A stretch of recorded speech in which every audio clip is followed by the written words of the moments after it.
4 casas foram interditadas na Grota do Aterro, no bairro do Novo Mundo. Segundo a Defesa Civil de Maceió, as interdições ocorreram após o colapso parcial de uma residência que já havia sido notificada. No dia 13, uma equipe esteve no local e identificou rachaduras nas paredes.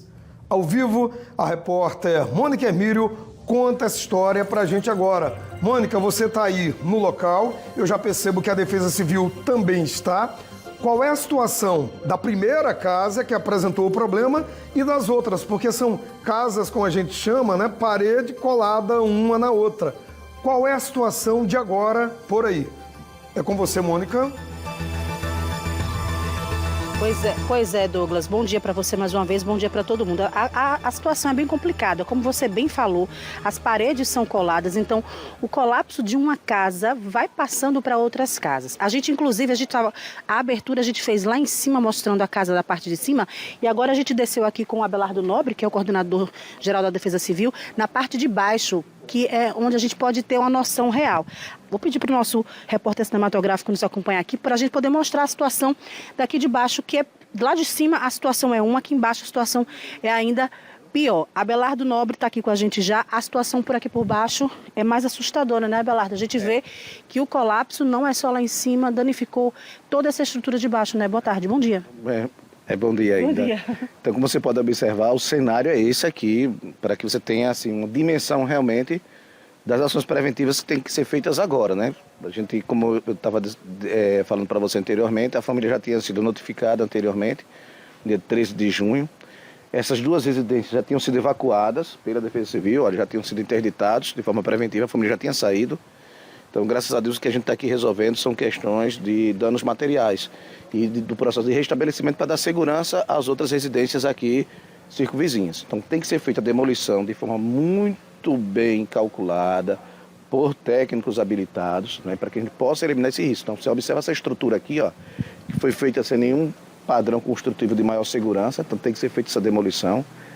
A gente não tem agora ainda se essas 2 residências serão afetadas com essa demolição, mas essas 2 residências estão definitivamente interditadas, não há como ter segurança nesse período chuvoso para essas 2 residências, né?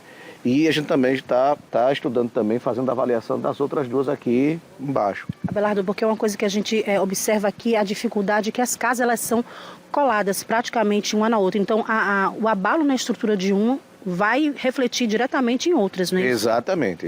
Então, como você pode observar, estou com 2 engenheiros na parte de cima, né? O pessoal da Semífera também está aqui, tem outro aqui também comigo. Então, tem que ser essa avaliação feita até durante esse processo de demolição, né? No intuito da gente afetar o mínimo possível de outras residências que ainda podem ser ocupadas na área circunvizinha. Lembrando que essa é uma área de risco, né? Tanto que a Defesa Civil, junto com os NUDECs, faz esse monitoramento constante. E a gente aproveita o espaço, mais uma vez, para lembrar a população. Seguir rigorosamente as recomendações da Defesa Civil, né? Há um exemplo como esse aqui. No dia 13 de junho, a Defesa Civil recomendou à família que saísse do local, né, ou fizesse os reparos necessários. Não foi feito, e aí houve o colapso. Graças a Deus, ninguém se feriu, mas é uma prova de que essas recomendações elas têm o objetivo de salvaguardar vidas. Falando nessa demolição que ainda vai ser realizada, estava marcada para acontecer agora pela manhã, por que ainda não começou? Nós estamos aguardando a Equatorial para que se faça um processo de segurança de desligamento do fornecimento de energia. Só após ser desligada a energia nessa área aqui circunvizinha, é que com segurança os operários podem começar com o processo de demolição. Até que isso não ocorra, a gente vai ter que estar aqui aguardando. Abelardo, o que é que falta para a Equatorial desligar o fornecimento de energia? Segundo os nossos técnicos, há uma rede que alimenta tanto essa casa aqui, parte dessa casa que colapsou, como as outras aqui circunvizinhas, que precisa ser desligada, né? E a Equatorial é que tem, vamos dizer, a responsabilidade técnica de fazer esse serviço. Então, isso não pode, o serviço de demolição da prefeitura não pode se iniciar sem que a Equatorial faça esse desligamento do fornecimento de energia aqui nessa região.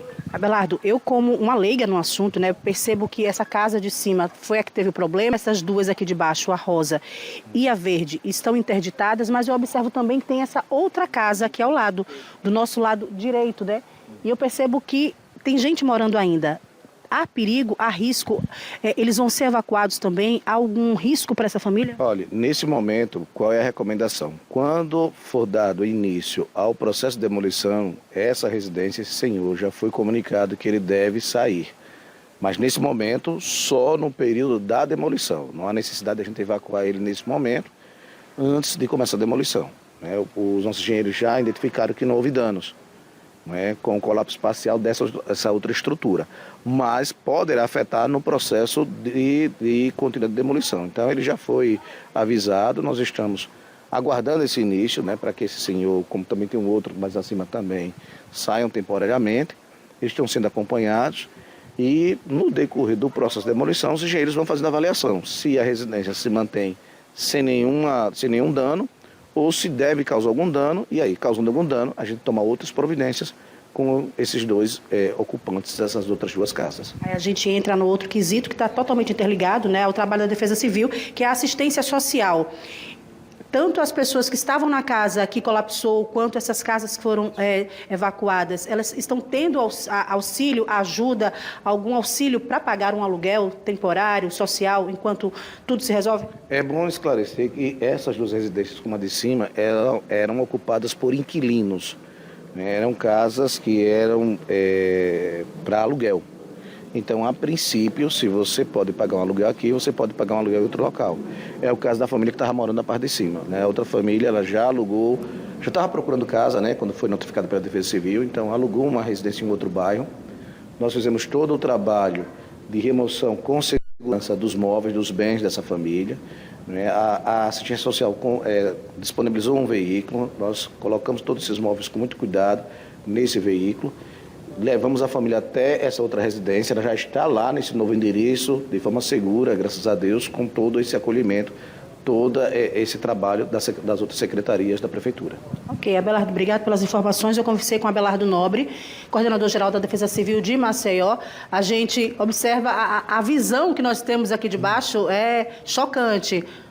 Felizmente ninguém se machucou, felizmente ninguém saiu ferido, a família já está relocada em outro endereço, pagando o aluguel que pagaria aqui, pagando em outro endereço. A demolição ainda não tem hora certa para acontecer, porque depende do trabalho da Equatorial, e a Defesa Civil aguarda agora que a Equatorial faça o serviço de desligamento do fornecimento da energia para que todo o processo de demolição dessa casa possa ocorrer de forma segura. Voltamos ao estúdio, Douglas. Tá ok, Mônica, muito obrigado. Torcer também para que na hora da demolição essas outras casas que são parede com parede não sofram ainda mais. Algumas, inevitavelmente, vão ter que ser demolidas. O problema é muito sério, é muito grave. Ninguém está aí porque quer, realmente a condição é o que a vida lhe impõe. A gente vê o senhor aí na janela, na hora o Abelardo falou que for acontecer a demolição, ele vai ter que sair para segurança dele, gente? E eu queria perguntar uma coisa, Mônica, rapidinho, se o professor Abelardo, que é o coordenador da Defesa Civil de Maceió, puder responder. Essas famílias, ele falou agora há pouco, mas a gente não compreendeu bem. Elas não teriam direito ao aluguel social porque seriam inquilinas. É isso mesmo? Sim, Douglas. As condicionantes que fazem com que a Prefeitura possa conceder o auxílio moradia, o chamado aluguel social, é para os proprietários. No caso de inquilinos, o decreto ele não contempla. É claro que há casos, a gente temos uma diretoria social que faz toda a análise da situação, faz toda a análise da condição socioeconômica da família, mas a princípio a lei não cobre para essa situação pessoas que são inquilinas, que são inquilinos que moram em determinadas residências nessas áreas, como qualquer outra área de Maceió, que possa ter esse direito do auxílio moradia. Mas, como eu disse, se faz toda uma análise, as assistentes sociais vêm em campo, como vieram ontem, fizeram toda esse apanhado, a família tinha renda, uma renda que era mais do que o mínimo possível para a concessão desse direito também, e aí essa família já tinha alugado uma outra residência em outra localidade, e nós ajudamos então essa família a se deslocar e ir para essa residência. No caso, quando o inquilino ele não comporta esses requisitos básicos para ser concedido o auxílio moradia, né, ou também o encaminhamento para a habitação por parte da Defesa Civil, a gente também orienta que essa família entre no programa habitacional do município, né, é observado outras necessidades, é encaminhado o caso também para a Secretaria Municipal de Assistência Social para que outros benefícios eventuais sejam concedidos. Como eu disse anteriormente, isso vai depender do perfil socioeconômico de cada família.